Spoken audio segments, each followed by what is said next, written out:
We are here at El Paseo Community Garden in the Pilsen neighborhood of Chicago. My name is Paula Acevedo. My husband and I are the lead, what we say volunteer directors that kind of oversee over an acre of community managed space. The community managed space is protected by the nonprofit land trust Neighbor Space, and that organization protects over 130 community managed spaces throughout Chicago. The community managed model for the green space really empowers residents to be able to build and maintain these spaces that kind of like are reflective of the communities, and so each one is autonomous and really empowers the community, so they get to be the decision makers and the community governance and collectively create these spaces together. We've been able to grow from a small plot to this entire block of over an acre, just organically over time, slowly, as the need arose, as the land was cleaned, because this was old brownfield, heavily contaminated.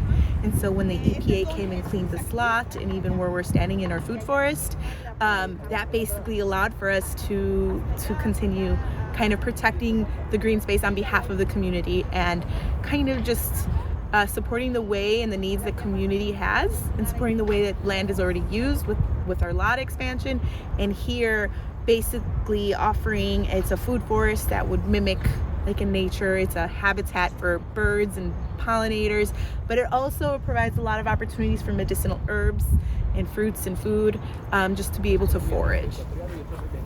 That's how you build community, is coming on Sundays and pulling weeds together and getting to know each other while we're working in the garden. And of course we have a lot of social opportunities as well, but it's really doing that collective work and being able to kind of create that sense of ownership. When you give somebody an opportunity to build and create with you, that's what creates that sense of community, that sense of ownership, where people could be proud and say, hey, I did that, I helped do that, I was moving, I made that mound. Our murals, our public art here, everything has a community design process. For the murals, we have 2 large murals. Each of them had community design days, 3 design days each. We had a multi-generational team of artists and also youth apprentices, like 4 to 5 youth apprentices for each. And then once everything was stenciled, outlined, we had community paint days where the wall was just covered with people of all ages painting. And to this day you can meet people who are like, I helped paint, that was the spot right there, I painted that spot. And you know, it really helps them, it really makes them proud. Yeah, then everyone collectively cares for the site.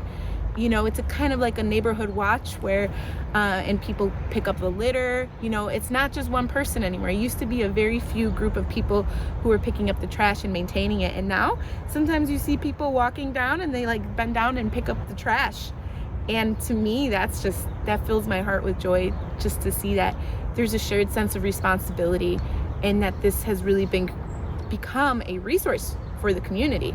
And so the need to protect it and make it sustainable is very, very important.